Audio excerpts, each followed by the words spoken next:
Today we discuss the process for developing Following the Messiah, Appian Media's first series on the life of Jesus. We're going to discuss the pre-production, the production, and the post-production, and why we started with this series.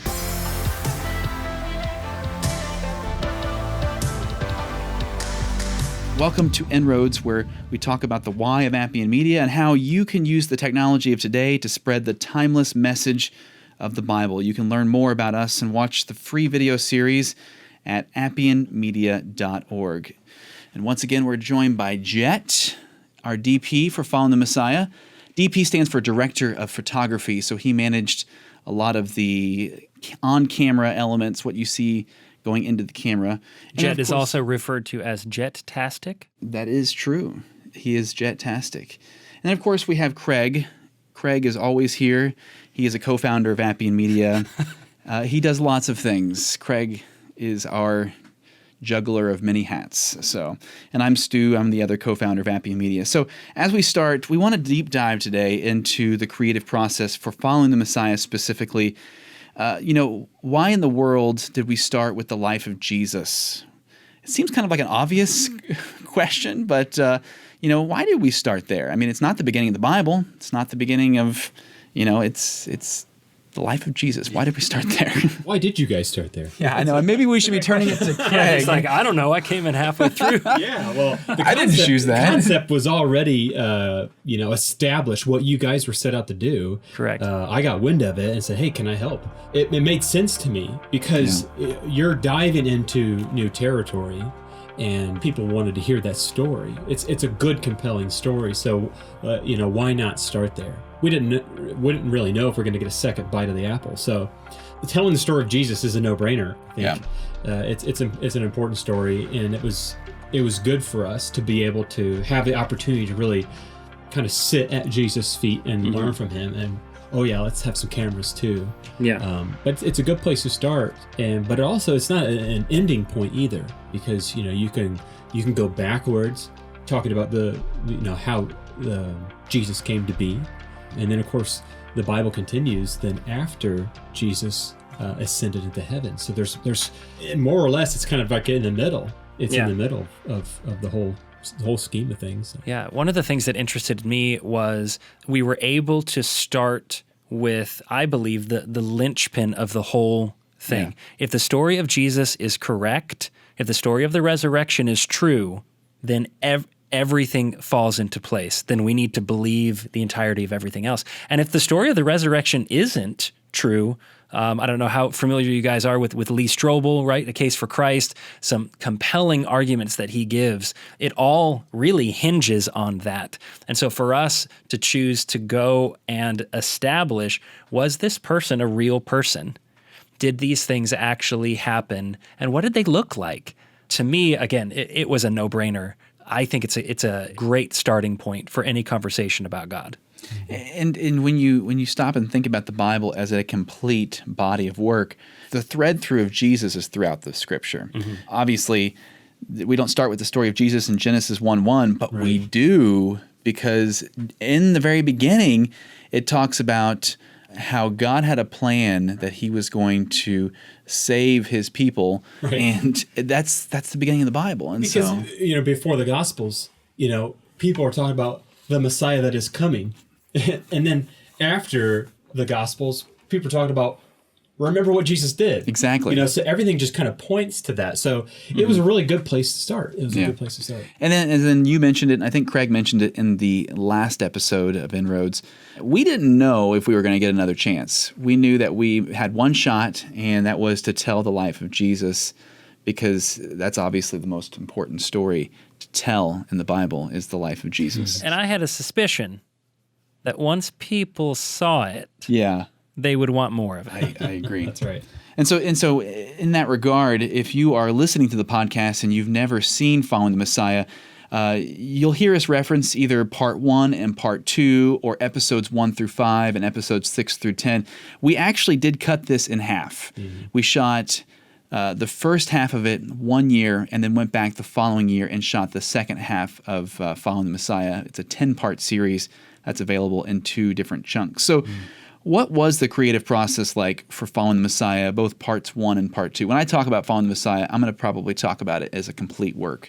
What was the creative process for that? Man, so much goes into it, right? Right. I mean, we didn't just pack up a couple of cell phone cameras and go over to the Bible lands with our Bibles open and think we're going to get it all figured out.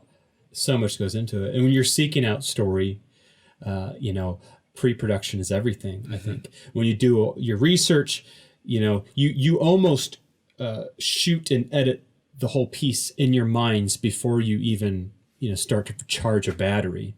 There's so many moving parts. Yeah. And I came in during fundraising, right? And you had already started to build this series. I came in and as just kind of a cameraman, it's like, hey, you tell me what this is supposed to look like, and I'll see what I can do to make it happen. But we all kind of shot a little bit throughout the series as well. And you mentioned pre-production.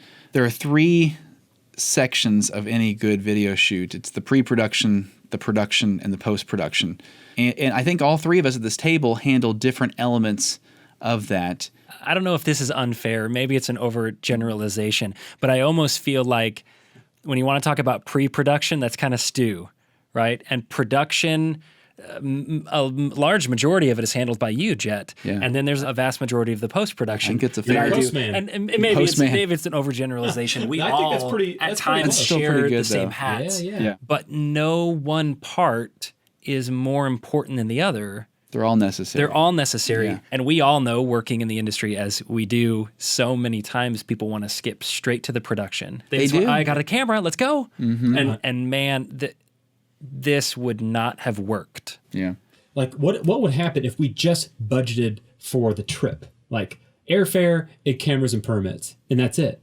Well, that doesn't work. It's not sustainable, Right? Because you can't expect to do every project that way. That's maybe how it started, but that's not sustainable because you don't want to devalue pre-production and doing research and developing scripts and ideas and stuff, because that enhances what takes place in production. And if pre-production was good, that actually enhances post-production. Yeah. Because, you have all the elements there where Craig can sit down as, an editing wizard. He has everything that he needs to build the story that was started to be told in pre-production. Yeah. You need the roadmap, right? Right. We all get together and we work out, where do we want this thing to lead? What do we want this thing to do? I believe that any good piece of video content encourages the audience to do something. If we haven't figured that out before we start recording, we are not going to accidentally accomplish it while we're shooting. Well, you burn through a lot of money when you don't have that stuff figured out in advance. But I Yeah. laugh because rewind back to 2016 when we're creating Following the Messiah Part 1. I remember a conversation that we had sitting on the patio at the Ron Beach the first night we The arrived. Sea of Galilee, right? Next to the Sea of Galilee, and everybody that's there, it's the 3 of us, and then Jeremy and Barry, and we go, what's this thing gonna look like? That's right. Because we didn't. We didn't know. And we had planned. Don't get us wrong. We had planned, but there was still some elements of we didn't honestly know what this was going to look like. When we flipped the camera on, we didn't know if they were going to look at the camera or look at each other, or if they were going to walk down here, or if they were just going to preach to the camera. Right. There's so And many. we debated. We did. debated, like behind camera, like, should they talk this way or should they refer to it? Like, Yeah, I remember. the whole time we're trying to get that figured out, but there's no way to figure that out until you're there. Yeah. You can't get everything figured out. Some of those things for sure. Yeah. You have to. Yeah. But I think that's the great thing. That's usually how I prefer to work, is pre-production's good and necessary and all that, but you're going to be super frustrated is if you build this very delicate house of cards and then you try to take that on the airplane to Israel. It's not going to work. And when your house of cards fall down, you have to be okay with it. Expect the unexpected. Absolutely. And that's something I learned in the live event video world and stuff, is that you don't always have control and grasp on everything. You just let it be and just kind of roll with the punches. Think about how many times that we rolled with the punches, during our productions. And it might have scared us a little bit, like when it happened, but but then you're like, man, that was awesome how that worked out. Yeah, you think about our talent, right? So Jeremy and Barry, had been working with Stu in pre-production to develop the story, and we knew pretty much what they would talk about in each location and the direction it would go.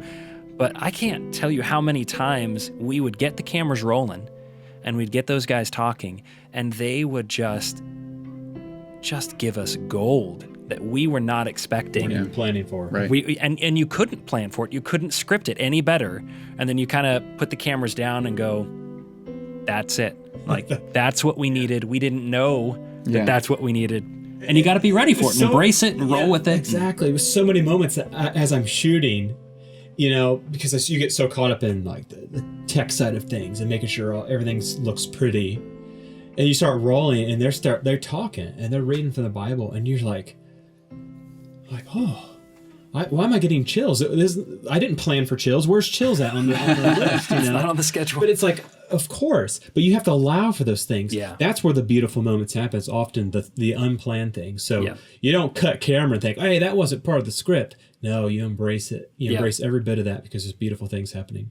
And as we transition from pre-production into production, I think there were things that we learned in the field that none of us could have anticipated. I mean, everything from, the fact that we need a carnet to get equipment into the country to lighting techniques. The three of us, we have different skill sets that we brought to the table, and it was based on the knowledge that we had currently. Well, none of us had shot in Israel, so we didn't have that skill set. I brought reality TV, you brought corporate videos, you brought weddings, and we all kind of melded together into what became Following the Messiah. And I can just think I can remember days where we had light bulb moments, like when we would figure out a new lighting setup that worked. Yeah. And all of a sudden, boom, that's it. And we start doing that over and over again. But it wasn't until we were out there playing with it and tweaking it that we figured it out. And it's nothing unique to us per se, because I think that's really where magic happens, is when you allow things to happen and you're just there to capture it. Yeah. And try not to have a big footprint. So many times that you could have yelled cut, but I'm so glad you didn't, because the best was yet to unfold in that scene. Just let it run. Oh yeah, let him take a breath, and the guys are still kind of looking around. For Barry, he had seen many of these places before, but for several of these places, Jeremy had never seen, and so just being ready to capture those magic moments.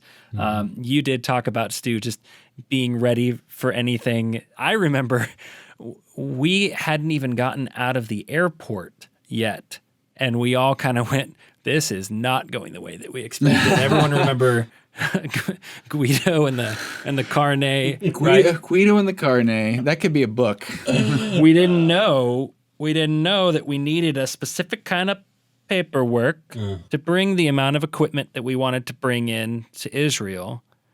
And they threatened to almost hold the gear for the weekend, right? Because it was Sabbat, right? Yeah, come back Monday, because of course that's the Sabbat. Supposed to be done with episode 1 by Monday. Yeah. That was a quarter of our shoot. That's I think about those kinds of things and go, how can you learn that stuff? There's no YouTube video that you can go watch. Now there's a podcast you can go listen to. But there's nothing you can do to prepare for that stuff. It's experience. You better believe on Following the Messiah Part 2, we had a carnet and it was filled out to a T thanks to Craig. We rolled on through, didn't we? We rolled right on through. And that is the kind of stuff that we, throughout the entire process, we were learning. And it just adds to the character of the process. And I think, as we look at post-production and we start talking about that, I can remember a meeting where we sat down in Birmingham, and I don't think you were there, but Craig and I were there with Jeremy and Barry, and we sat and we were just talking about the series, and I think Craig had maybe even showed us a trailer or some clips from it, and we started having the conversation, well, what do we want people to do with this? Now that it's created, what's the end goal? And we knew it wasn't to entertain people. We knew that it wasn't just to be a good piece of content people would consume and say, well, that was nice, and move on to the next thing on their Netflix watch list. And so that out of that was born the idea for the study guide. And so again, even after we got back from Israel, we were still in that creative process creating what this would be. And honestly, that year was foundational for Appian Media because of the fact that we've built upon those processes that we've put into place. And that's amazing to me. It's because we didn't have a template that someone else had done before us for us to go, this is what we want to do, and this is how we're going to do it because so-and-so did it over here. And it was really, we were doing something to fill a gap that no one else is doing. And so, there's going to be some bumps along the road. I mean, there are going to be moments there in Israel where we are, I remember the first scene that we shot along the shoreline of the Sea of Galilee, the first dialogue scene between Jeremy and Barry. And we just kind of, let's see how this goes. This is kind of what we'd like to accomplish. Go for it, guys. And they were nervous. They weren't sure how it was going to go. And we finished, and they're kind of, did you like it? Was that okay? Yeah, I remember Stu that. and I are over there like high-fiving, and, this is going to be magic. Huge. So hold that thought, because I want to talk some more stories. I'm getting too about no, this is good, about following the Messiah specifically. I want us all to kind of go around the table and talk about some of the things we remember from following the Messiah. But we're going to pause for a quick sponsor read. We're thrilled to have One Boat Rescue Boats as a sponsor for this week's podcast. They're based in Athens, Alabama, and make multi-purpose rescue boats for fire departments, military use, and other public servants. Thanks to One Boat Rescue Boats for sponsoring the inRoads podcast and Appian Media. Visit their website at theoneboat.com. You can also find more information about our sponsors in this episode's show notes. So let's talk just a little bit about some of the stories from following Messiah. Those 2 weeks when we were overseas, some of the things that we've talked about. We talked about Guido in the car. His name's not really Guido. I don't remember what his name is. We got to give him a name, but he is a character that's forever emblazoned in our mind. A little bit intimidating. We should explain. He was the... he was the gatekeeper between us and getting into the country with our equipment. The equipment, and he was the one to decide whether we got to keep our gear for that first 3 days. We should probably put his picture on the website, because he really was integral in making sure that following the Messiah happened. But starting with you first, Jet, what is something that stood out in your mind from both Following the Messiah Part 1 and Part 2? Like in terms of shooting it, or like looking at a finished product? I was to go with shooting it. Let's talk 2 weeks in country. Well, 4 weeks actually, right? total. 4 weeks total. That's a good point. Over the course of 2 years there, a year, we were there twice for a total of a month. Mm-hmm. Where do you even start? I don't know where to start, but I just, it's because we shot things a little bit out of order. So it was neat for me to be able to shoot something for episode 3, and then shoot something for episode 1, like even in the same day. And I'm glad you're taking notes, because I would have totally just lost my place. But for me, I absolutely loved at Golgotha. Shooting the last moments of Jesus' life. It's a very, very culture-rich area there in the heart of Jerusalem. We had to jump through a lot of hoops and stuff too, but sometimes those are my favorite, because you have a little bit more sense of accomplishment. Mm-hmm. You can roll up to a field in Bethlehem and shoot. But I think when you kind of break down some barriers, maybe sweet talk your way, maybe you had to offer some money to someone, that would allow some more time. Those are some sweet victories. But there's so many moments, I think, of shooting, and you don't really realize how compelling the content is until you yell cut. And it's just like, we're really here. Do you realize what we've just done? I realize what we've just done and where we're at, and the task that has been given to us to convert these places into something that's worth watching. Mm-hmm. We just hit up such amazing places that I'm so grateful for the opportunity, no doubt. It was a really fun ride. Well, and the Church of the Holy Sepulchre specifically, that was the location that I agree with you. We went in there with such a mission, and I mean, I don't know about you guys, I had my blinders on. I don't feel like I've ever really seen the Church of the Holy Sepulchre. That's right. Yeah, because it's a big place, which the Church of the Holy Sepulchre, I guess, for our listeners, is just a big building that is over top of the traditional location of Golgotha. And when you think about, Jesus, went to the Mount Calvary or where he's buried, all that really was in the same vicinity. And it's so neat how it's been preserved. Rome tried to hide it. You know, Right. they wanted to wipe it clean. They Right. built a temple to Venus over top of it.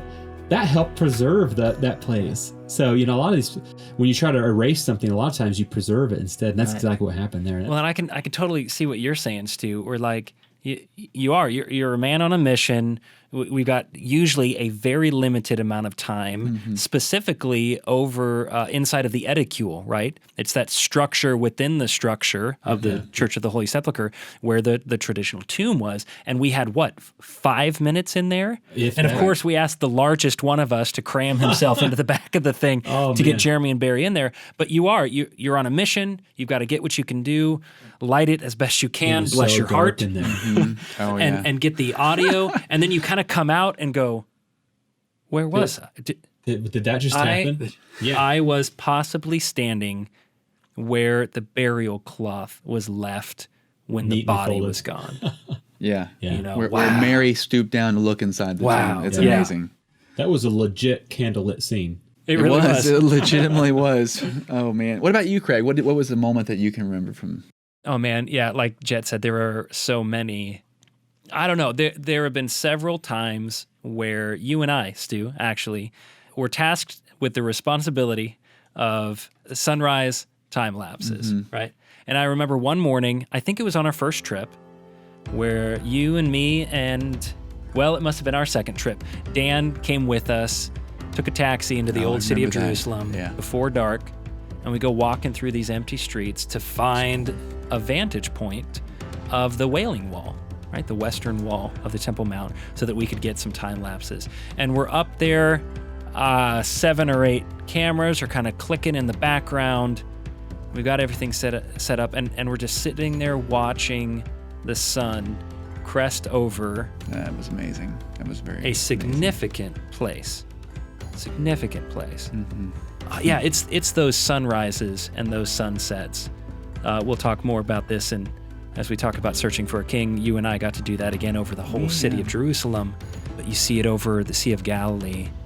I tell you, that's one of those neat things about what we do as video producers, going to places that maybe people don't often go to, or at times of day when people aren't there. Yeah. You do get to stop and just kind of take it in. It's kind quiet. It is quiet. You know, because Yeah. most of the rest of our day is busy and Yeah. fast and loud. So you do And get these a- are the you get a moments few where of those. you and I, we Yeah. set the cameras up and we literally just kind of stand there. Right. The And cameras those are the working, times- that you get to right. take it in. Yeah. Where I that can go, is- you know what? We are so blessed to be here, Yeah. for one. Yeah. I get that every time, and I don't want to ever forget that feeling. Mm-hmm. But this is a powerful place. Yeah. Yeah, and I think about the first time, so we're in Caesarea Maritima, which doesn't appear in any of our episodes. That's right. But it was the first stop after we got off the plane on day one. It was a long day. So it was a long day. we're just hours into the country, and we stop at this place just because Barry wants us to take it in. There were several times where he did that, but we pulled out cameras. And I could see on Barry's face as he was processing it, because he's very much a processor. And he goes, okay, this is going to be very different than what I'm used to, because he's a tour guide and he's used to boom, boom, boom. We're going to keep moving. And you two were taking pictures and video of stuff, and he's like, we're not. This is going to be very different. And Gus was the same way. Gus, of course, was our guide, and they quickly learned that this is going to operate differently than what they're used to. But those were times that I think that we were all growing, and that was important. So. Well, we just have a few minutes left, but I don't want to shortchange post-production, because that's really Craig's department. And so I guess I'll look at you, Craig, but I would say 50 to 60, probably even more than 60% of the creative process happens in post-production, because you're spending months after we get back in country going through that stuff. Let me ask you, I mean, is it overwhelming to look at those hard drives after we get back? Well, Jet's over here shaking his head, because we've all Jet knows. edited, right? I believe that Jet has probably edited far more than I ever have. Yeah, probably. We're processing the footage while in country, Yeah. right? I'm dumping cards, loading the cards onto the computers every night, And you're categorizing. categorizing it, because and I'm doing it as we shoot, because I know that if I don't, Yep. I will have thousands of video clips, and I have no idea what I'm looking at. So on any given day, we're shooting between 6 to 9 cameras, and we're shooting 13 to 14 days. And so we come back into the States with terabytes. You better have a good system. Terabytes. Yeah, exactly. Yeah. Well, and this is where the, very analytical, very organizational, possibly OCD element of my nature, it really does come in handy. I talk about it like it's a puzzle that I get to piece together, but I actually got to be part of crafting the pieces. Mm-hmm. That's right. And that's really exciting. Where, we're in the field and I'm shooting some of it, but so is Stu and so is Jet and so is Danny. There are pieces to this puzzle that I don't get to see until I come back into the editing bay. Oh, and I've come home after a day of work and go, you're never going to believe what I just saw, because I had no idea that we got a shot of your dragonfly by the Jordan River. The famous dragonfly. Right? It really is kind of magical. It really is. I still get goosebumps. Yeah, maybe I dropped the clips in a certain order, but it's watching something bigger than me take shape. Yeah. But I think it's more than that too, because with post work, you're not just. I don't think you're just putting pieces together that were captured, because there's a lot of creativity that takes place. And when you come back from whatever project it is, you come back with you get a puzzle with 1,000 pieces. You never have all the pieces.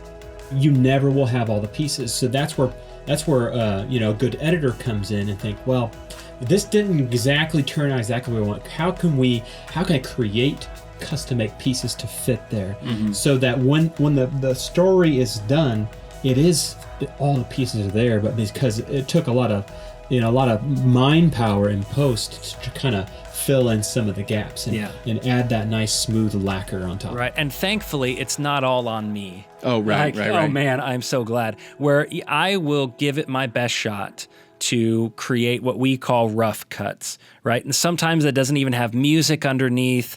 Maybe it's not even colored yet, but it's my best attempt at telling the story that we crafted in pre-production. And then I share it with the team, right? And you guys, and I'm thankful for this, after a while, tear it apart. We beat it. Right? Right. You just tear it apart, because that's what it needs, right? Nobody's ever gonna make the perfect cut the first time. Ever. And you're a good sport for letting us tear it apart. Editors that are not humble don't edit for very long. That's exactly right. And so you guys rip it apart, you give me that feedback, and then I give it another shot. Yeah. And maybe we go through another round, and then we actually share it with a focus group, people who were not on the trip with us. Usually some people we know, but sometimes people do not know us. Right. Those, I think, are the best kinds of feedback. And they tear it apart. They ask questions, and they say things like, I don't know where I am in this scene. Right. We all did. We all did, because we were there. Well, of course we know true. that the Eticule is inside of the Church of the Holy Sepulchre, but the audience does it. So I need to throw an extra shot in there to help. And so you massage it, and you do your very best with what you've got. And I am thrilled. Yes, it's gotten better every year. Episodes 1 through 5 were good. 6 through 10 were better. Searching for a King, I think, was even better. And you do the best with what you can, and trust that, again, it's not about trying to impress people with our craft. I'm most interested in using the craft to the best of our abilities to remove any barriers between the person and the message. Yeah. And even with post, though, it all the way isn't on your shoulders. Yes. Because you go back to pre-production, it's not all on one person to come up with the locations. For every step of the way, it's team effort. Yes.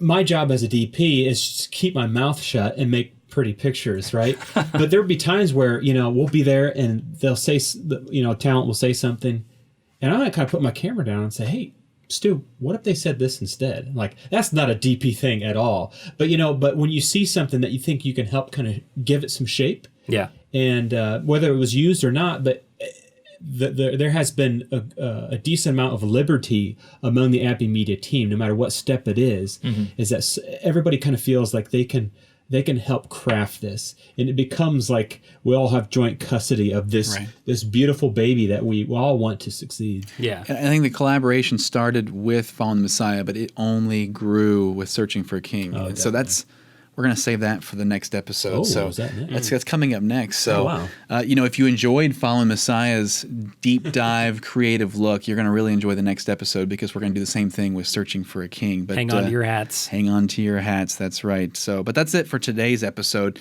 inRoads is a production of Appian Media, and we're a nonprofit video production company that is 100% crowdfunded. So if you're interested in learning more about how you can support Appian Media so we can continue to create more great free content, or if you're just interested in going and watching Fallen Messiah now that you've heard us talk about it, you can go to appianmedia.org/inroads to get that there. So thanks so much, Jet, Craig. Good conversation. Definitely check out Following the Site. Yeah, absolutely. So, all right, see you next week.